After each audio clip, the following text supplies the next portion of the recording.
Good day, good night. Welcome to Five Rings Daily. It's day 14 that just wrapped up. Quite disappointing day in a way, and another great day for Canada at the same time. But Duane, we're not gonna let the failings in the world of curling and hockey distract us from a record-setting Olympics for Canada. No, absolutely, and I've been trying to point this out to people. As much as there are a lot of people that only sort of parachute into the Olympics that are going, "Oh, we lost everything." We lost the high-profile stuff that we usually pay attention to in these games, and that's unfortunate. It doesn't make it a perfect game, but we've won. I'm using the royal we here. Canada has won so many medals that we haven't won shit. They have won gold medals. Well, exactly, yeah, and I mean, look, I've watched Olympics since I was a young child, and the only Olympics that's been as good has been Los Angeles, and there was a boycott there. This is, I believe, the best Olympic performance in the games that Canada's ever put on. It's incredible what we're watching out there. No, exactly. Because if we go back to last night, the beginning of day 14, we had the ski cross on the women's side. And it was impressive. And 1-2 once again, same result as in Sochi. And it's even though Marielle Thompson wasn't able to make it to the final, you still had two other Canadians, Kellen Surwa and Brittany Phelan, 1 and 2. And it was a great performance, Canada, overall. So even though in the same day we lost a bronze medal match of curling to Switzerland, then we lost a hockey game to Germany. What is this, soccer? Well, if it was soccer, it would make sense. It's kind of the equivalent of soccer, just change the uniforms, right? That doesn't make a lot of sense what they did. But look, this hockey tournament, I don't know. Well, I don't know what to say about it. It doesn't make a lot. It's literally Canada's G team, if you want to go down the alphabet, right? And it's Germany's A team. It's maybe it's something we've been talking about the last few weeks. So, Germany is the one team where their A team is not necessarily different from that team that's playing in the Olympics right now. In the 21 player roster of this team, 18 were at the World Championship last year. Only 3 were in the NHL. So only 3 players from their top players are missing for Germany, which is basically your 18 minus 1 line or a few players here and there. When I look at Canada, like you mentioned, it's the G team.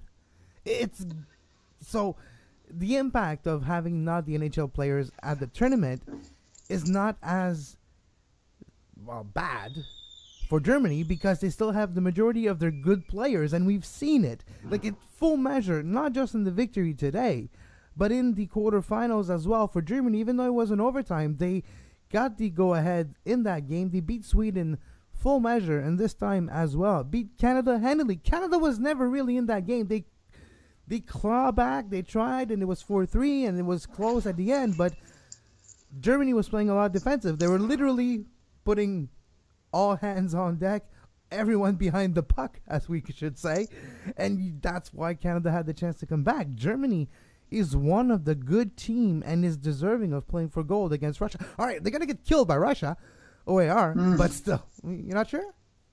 Well, they've beaten Sweden and Canada back-to-back, so I don't think you can count them out. But yeah, look, I think this is a good story. Germany has won a medal, so that's good for ice hockey, which is a sport that doesn't have the global reach that really those of us in Canada think it should. So good for them. Yep, exactly. Good for them. All right, so now let's move to our wood medal for day 14, Duane, and I'll start with you today. Your wood medal for day 14 in PyeongChang 2018. Look, I've avoided bashing the results of Canadian athletes in these Olympics for the most part because there's been so much success that you don't want to belabor the failures. But to not get a single medal in teams curling, obviously John Morris and Caitlin Lawes got the gold medal in the mixed event. To not get a single medal in those two events that matter so much to Canada is something that you have to say. You can't ignore it. You can't ignore it, and they didn't. And neither of those teams ever curled to their potential. And they were beaten by teams that I wouldn't say, it wasn't a slam dunk, but that routinely they beat at the world stage. And in a lot of cases, it was clear that they weren't. More to the case, it was with Kevin Coe especially. What happened is they missed key shots. Normally, that's the the core component of a Canadian curling team is that they might get in trouble, but they make that shot. They didn't this week, and that's troubling. That's scary. That's a lot of things, and it makes a lot of people in this country frustrated. And you talk about it off the top about how there are some parachute Canadian fans that are looking at the results of curling, looking at the results in hockey, and just dismissing the rest of the medals. And I think that's a shame because it has been a great games for Canada otherwise. No, it has been, Duane, and my wood medal is the same. It's Canada curling, both with Rachel Homan and Kevin Covey's team, and not necessarily just for the missed shot that you mentioned. It's kind of like tactically how they approach the games. In curling, you can play defensively and trying to, in a way, respect your opponent by not letting them having the shot. And in a way, when you're playing internationally in the past, especially, you would leave a team a draw. Not necessarily an easy one, and most of the time it would be a difficult shot for most of the international rink. Now it's not necessarily the same, and a lot of times Kevin Covey and Rachel Holman left the other team with a shot to make a point or so, and most of the time now the teams will make that. In a way, I'm not saying they're not respecting the other team in the curling play per se, but maybe they're taking them a bit lightly and giving them, it's a difficult shot, we'll let them draw for it, when maybe you should play a little bit more actually conservatively like you would at a Brier level and not leave that shot and maybe play in another tactical way. Canada really, their middle two players, their second and their third, struggled against the other teams all week. I mean, Kelly had his moments, the lead had its moments, but by and large, that 2-3 spot really was a troubling thing, and they were missing shots by not a lot, but by enough that it put them in trouble throughout. They weren't able to, there were very few ends that they controlled in that entire Olympic tournament, and that's so unlike Canadian curling. But you know what? We talked about it yesterday. Maybe they tweak the selection process. Maybe they do things here and there, but by and large, the sport's still pretty strong in this country, so I'm sure they'll move on, and I'll be watching the Scotties in a week and a half, so it's fine. Yeah, exactly. All right, so both having the same wood medal, let's move to our Poutine medal, which is unanimous as well, as always. And speaking of curling and difficulties for Canada, maybe we needed that man. Maybe that man should have been there for us and not coaching Korea to surprising and record-setting result. The curling center in PyeongChang. Charlottetown, he's from Charlottetown. Yeah, no, I'm saying... No, I'm talking about the curling center in Korea, the Gangnam Curling Center, was host today to a great moment. It was packed. Hundreds of Korean curling fans now, or at least if there wasn't, maybe they're now, were there to support their country.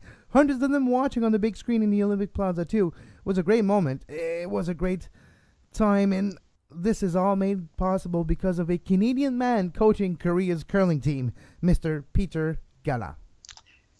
There's a lot of Canadian coaches on that curling ice right now, and I think they all deserve credit for going outside their comfort zone to go to a foreign country to work with athletes that they don't speak the same language as them in many cases to try and grow this game. Because, look, curling, I love curling. I do. I mean, it's clear it comes across. I love it at the Olympics especially, but I watch the Scotty and the Brier every year. I watch as much as I can get. Maybe I'm cliche that way, but by and large, Canadians are the only to do that. So for these people to sort of go out of their comfort zone, go to Beijing or to Tokyo or to wherever, Seoul, and coach these teams and make them successful and make them so successful that they're able to take Canada down, I think that's worth celebrating a little bit. I mean, I think that, Canadian curling, and there's other coaches too. Like you look at the aerials, there's some Canadian coaches there. You look at figure skating, Brian Orser obviously is a massive name in the game. It makes me frustrated that he's not coaching any of the Canadians, but it's worthwhile to relish and to point at the accomplishments of these great coaches that Canada has supported and has made and continue to be successful in the international stage.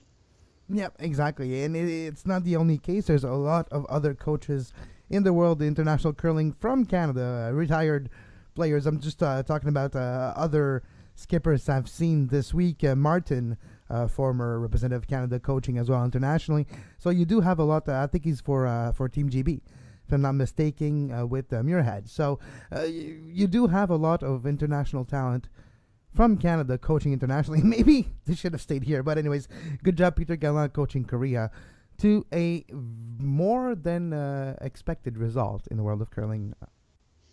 Yeah, it was silver anyway. Yeah, they won today, so exciting result there.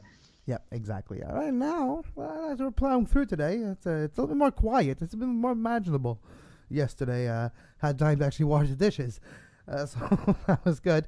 Speaking of having more time, it's one of the longer competitions, figure skating, the free skate, and I'll start with my bronze. My bronze is Caitlin Osman, the best of the rest. The two athletes from OAR, the two Olympic athletes from Russia, Zykatova and Medvedeva, are really damn good.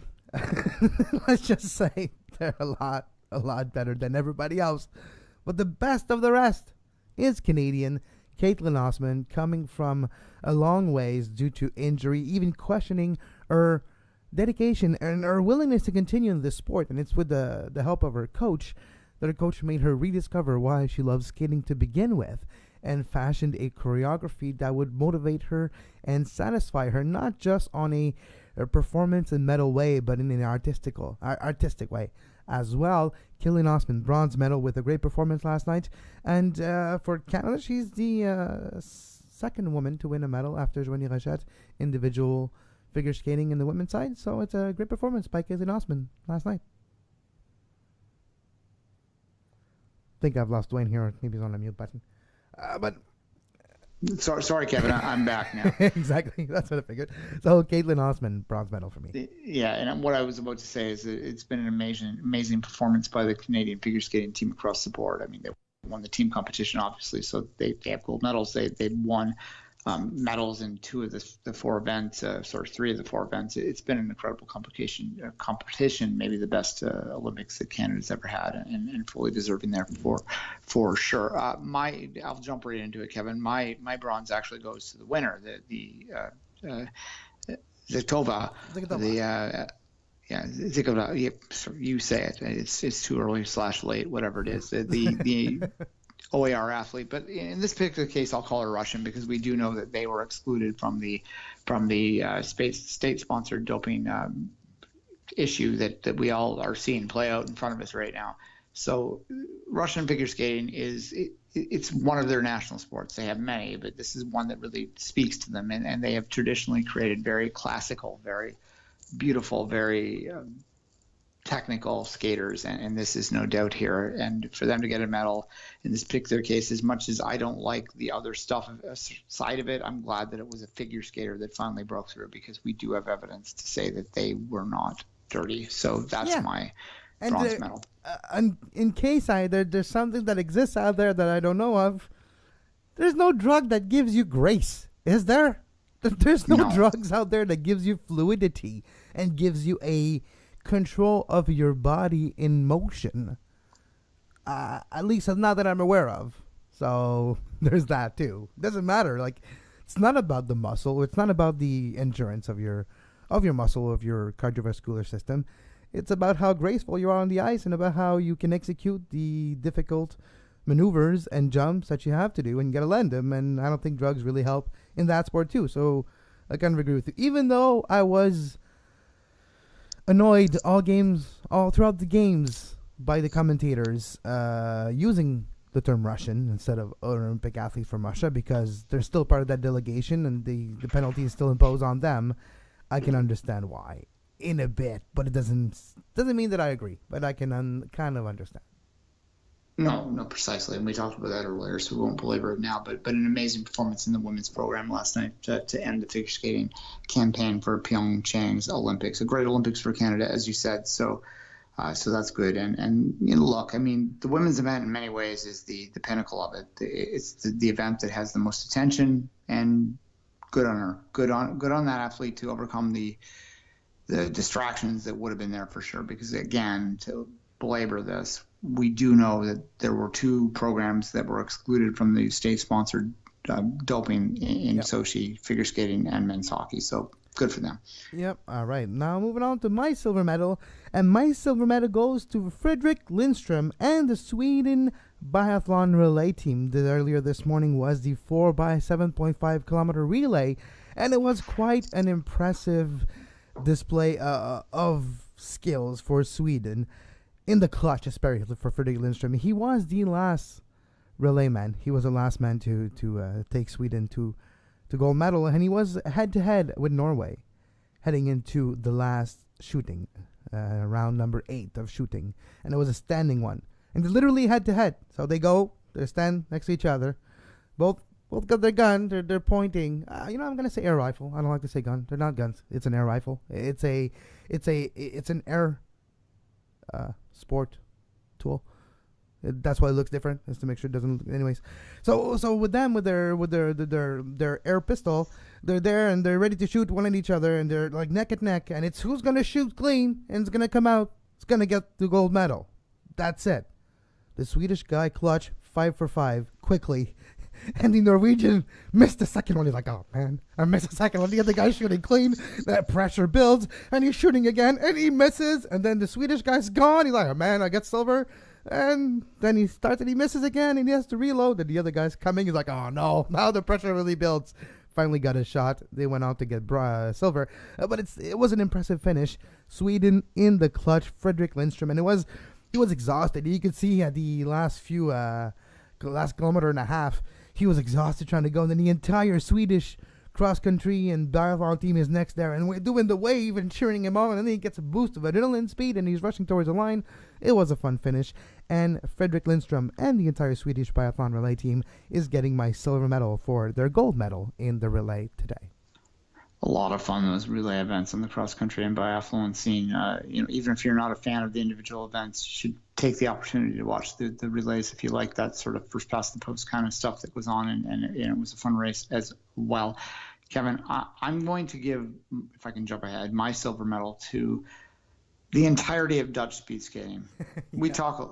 We talk a lot about it, but they won another gold medal last night. They didn't win every event. That would be probably their only thing they haven't done. Well, sweep every platform, and I don't put it behind them, or beyond them, I should say. It's really a remarkable thing. With one event left in speed skating, the mass start, which on the men's and women's side, which is kind of like the points race in cycling, a little different. It's more inclined to first pass the line at the end, but with only one event left, they have won so much in that arena, and they have done so well in that arena in the sport that matters to them. So it's worthwhile. I think we've underrepresented them in our medals because we're just so blasé about it. But it's worthwhile to say, good on you to do it 2 Olympics in a row, and that's my medal.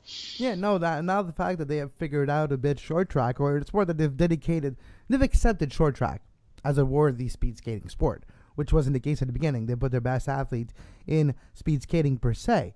And now they do both, and same athletes wins short track and speed skating. And it bodes well for the future of short track. There's more than just Asian countries and Canada being competitive. Now you have United States had a great result this year, and the Olympics, and same for Netherlands. So no, you're right. Well, when in doubt in the Olympics, that was my motto. When in doubt, put a Dutch skater. Don't know what medal to do today? Look at the result. There's probably a Dutch skater worthy of one of your medals during the day. All right. Let's move on to my gold medal for day 14. And my gold medal goes to Germany's hockey team. Go for gold, boys. Come on. Go beat those big, bad Olympic athletes from Russia. Show them that you're not there to learn, but you're there to win. It's not going to be easy, but you got my entire respect. Full measure against Canada today. Great tournament by them. Coached by Marco Sturm, former NHL player with the LA Kings, amongst others. So I'm actually enjoying watching Germany, the way they play. They're not saying they're good in like normal standards, but in that tournament, pretty damn good. All right. I'm sorry about the mute button, Kevin. It's too late. That was my gold medal as well, is what I said during that lull in the conversation right there. And as much as we're Canadians and we wanted to see Canada to succeed and to win, it's would have been four consecutive gold medals. Yeah, back to 2002. So as much as we wanted to see that, I can't be angry at the Germans. I can't be mad about the result today. It was a good result for them, and there are 6 German Canadians on that roster, so People that grew up in small town Canada are part of this, whatever happens there. But more to the point, these are people that have tried to build the sport in the country, which it's like the 17th most popular sport in the country. Probably, yeah. Well, yeah. You got soccer, then you got a gap, then you got like a lot of sports, like I don't know, like skating, like luge, sports, like bobsleigh, like skeleton, and then you got a hockey somewhere in there. But to be fair, there is a culture of hockey in a few cities in England. In England. No, not in England. Germany. In Germany. Yeah. Cologne has a history of soccer. Mannheim has a famous hockey team, the Eagles of Mannheim. And it's a famous team as well in the in Europe stage. So there is some hotbeds of hockey support and popularity in Germany. But it's kind of surprising, the results they're having. And, well, like I mentioned earlier on the show, they still have 18 players returning from last year's Worlds, where they lost to Canada 2-1 against a Team Canada that was a lot better than this one, having a lot of NHL players, at least the ones that were not in the playoffs at that point, which is still a lot, which is still more than they have right now. So I do give credit for Germany for... It's not their fault their NHL guys are not going. They didn't take that decision. And it turns out, like I predicted, one of the teams, not necessarily predicted Germany, but I knew it would have been a smaller team that did not have the NHL presence to begin with that would have been benefiting from that decision because they're not affected as much. And that's exactly what we're seeing from Germany. And the only reason why OAR is there is because they have the second best league in the world, or the third, depending on how you look at the AHL. So they're allowed to bring their players. So you see that difference. And we'll see in the gold medal game who's going to win between the big, let's get it straight. It's not their fault, but the OR is kind of like the villain. So everybody's going to rally behind Team Germany. So it's going to be like the good guys versus the bad guys. And it's going to be interesting to see who actually wins. No, 100%. And look, well, most of Canada, most of the world will be cheering for the Germans, and good for them if they win this. This is the pinnacle of what they can do, and that's one of the reasons why I thought that a lesser nation, with all due respect to them, might medal in these games, is because it matters more to them. As much as these journeyman Canadian, journeyman American that were on those rosters, journeyman Swedes, Finns, whatever, were probably trying their best and wanted to win. At the same time, they all have fairly decent professional careers. It's not quite the same thing in Germany. They have a league there, but they're not getting rich by it by any means. So good on them. I can't be angry about it. I mean, I can be frustrated at the NHL for not sending the regular players, which I will be until they do again. But at the same time, I can't blame the Germans. And good for them, and I hope they win. I hope they win a gold medal. That would be an amazing story. To finish the show, let's take a quick look at the medal standings after day 14 of competition. Norway, number one with 13 gold medals, 37 total medals. That's some crazy amount. Germany, second with 13 golds, 26 total medals. So if the standings were made by the CBC, Canada would be second. But because it's us and like the rest of the world, we look at the gold medals, and Canada is third with 10 gold medals, United States fourth with 8 gold medals. Not bad for the USA. We're talking about, they had another significant success at the beginning of the games. For a winter game in front of Netherlands, Sweden, Austria, not bad at all. No, decent game for sure. I mean, I don't think they're excited by the results. I've read some things where they're talking about how frustrated they are, but you got to keep this in perspective. The United States is not really entirely a winter country, right? So whatever they do at the Winter Olympics, it's really a bonus. Exactly. And then we have the Netherlands in 5th, Sweden 6th, France 7th, Austria 8th, Republic of Korea 9th, and finishing off the top 10 with Switzerland as yesterday. Not a lot of changes since yesterday. We'll be back maybe later tomorrow, but tomorrow we'll see. We have a little conflict of schedule. Maybe not a daily show tomorrow, but we're back for sure Sunday to wrap the games up. Duane, we're there already. Sad but true. Sad but true. My pillow will be happy to see me for more than 4 hours. So is the rest of everyone in my life. Now we'll start back on Sunday. As always, you can follow Duane on Twitter at 24th Minute and myself at Kev Laramee. You can listen to all the shows we do here on the Sports Podcasting Network on demand via any podcatchers. Just look for the Sports Podcasting Network for Soccer Today, which is coming back on Tuesday, or Five Rings podcast. As well, you can listen to us on YouTube live, youtube.com/sports podcasting network, and you can take the pledge, help support us. We are working hard on a brand new show that will be only for Patreons. If you are a fan of Canadian soccer, wink wink, I suggest you go to patreon.com/sports podcast network to make sure that you take the pledge and support the great content that Duane and I produces. And as always, until next time, for Duane Rollins, I'm Kevin Laramee, and have a great Olympics.